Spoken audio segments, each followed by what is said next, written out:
Gaming changes as you grow up.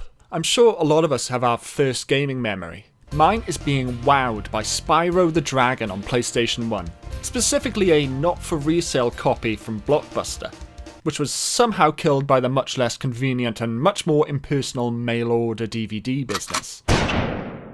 Tide goes in, tide goes out. You can't explain that.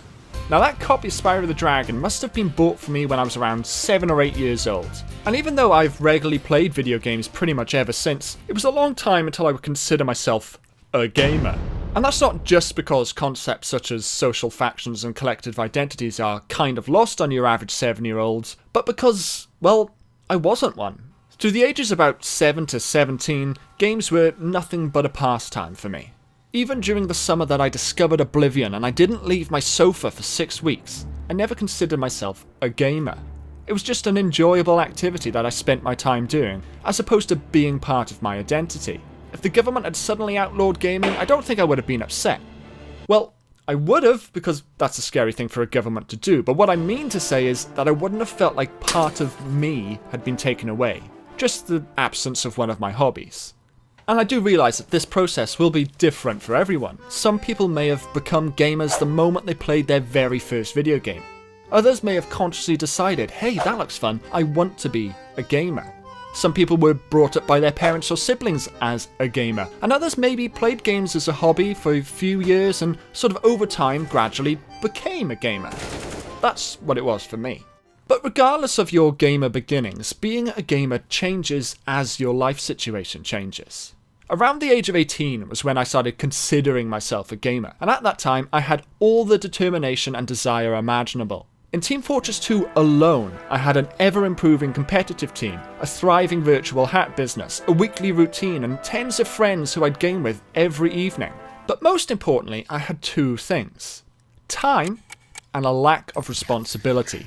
Two things which aren't usually synonymous with adulthood.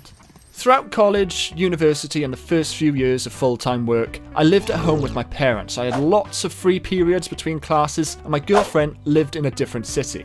Other than the occasional assignment, I had near enough zero responsibilities at all, which meant getting invested in a cultural zeitgeist, please don't hurt me if I've misused that word, was inevitable.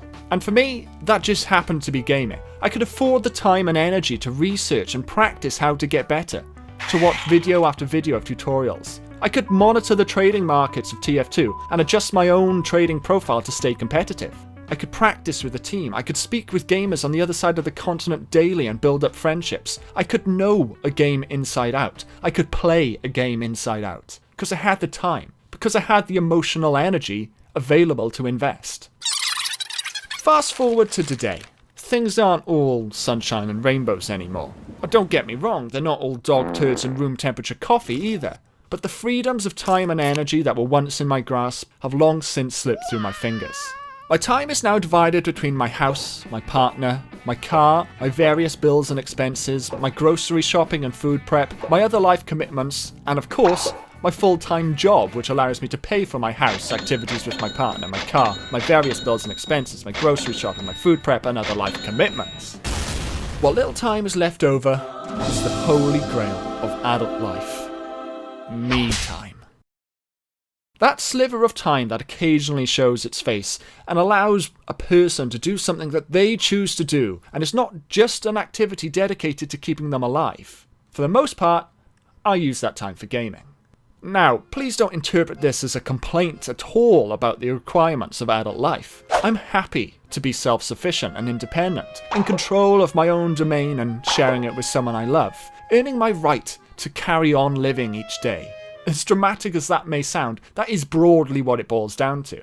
No, I don't say this as a complaint, but instead to highlight the reasons why gaming is changing as I grow up. No longer do I have the time and energy after a full day or a full week's work to practice with a team, to research tactics or watch tutorials and to try and implement those techniques. I can't stay on top of the TF2 economy's regular fluctuations and thousands of individual items and maintain a personal hat trading enterprise. I can't even keep up to date with the tight group of friends I once had and played with every day. It's always a pleasure when I have a catch-up with someone, or I run into an old friend randomly in an unplanned meeting in the dust bowls of TF2. But with mine and their new priorities that came with being older, most meetings are all but fleeting. As a result, gaming for the post-adolescent gentleman or gentlewoman is a much more casual affair.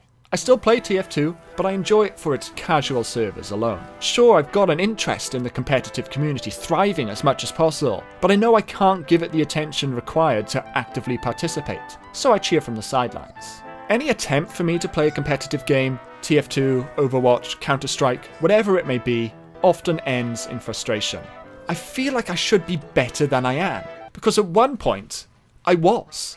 A bad match in the past might have been followed up immediately with a sit down and an analysis of what I did wrong, what my team did wrong, and an active attempt to go and fix those issues. Ain't nobody got time for that. Well, at least I don't. I just want to hop in at any time, have some fun, and hop out with no regard for my level of performance. This general lack of time to get better at stuff also lends itself well to single player games. Games where there's no one else in the server to find your lack of skill disturbing. Games whose escapism comes from the wonder of an immersive universe and an engrossing story, as opposed to the social interaction of other angry gamers that a multiplayer game brings us. But sometimes, keeping up with a single player game's narrative or complex mechanics can become an easy to forget roadblocker when your opportunities to play games are only fleeting. But wait. It's as if the cries of 1,020-something gamers trying to establish their work-life balance were heard in the heavens, and they summoned down an angel who gave unto us the sacred tablet. Nintendo Switch. This thing has been out a little over a year, and I've managed to get a few hundred hours into it without taking any hours out of my regular PC gaming. I just pick it up and bam, I'm right back where I left off. 10 minutes here waiting for food, 5 minutes there waiting for my partner to come home, 30 minutes before bed, sitting in bed. It's the full console or desktop gaming experience with the convenience of a handheld, and it's perfect for a gamer who gets lots of little snippets of free time, but not many big snippets.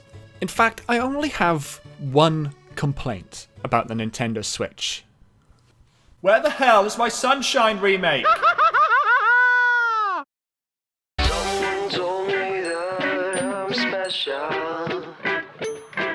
If that ain't fair, I don't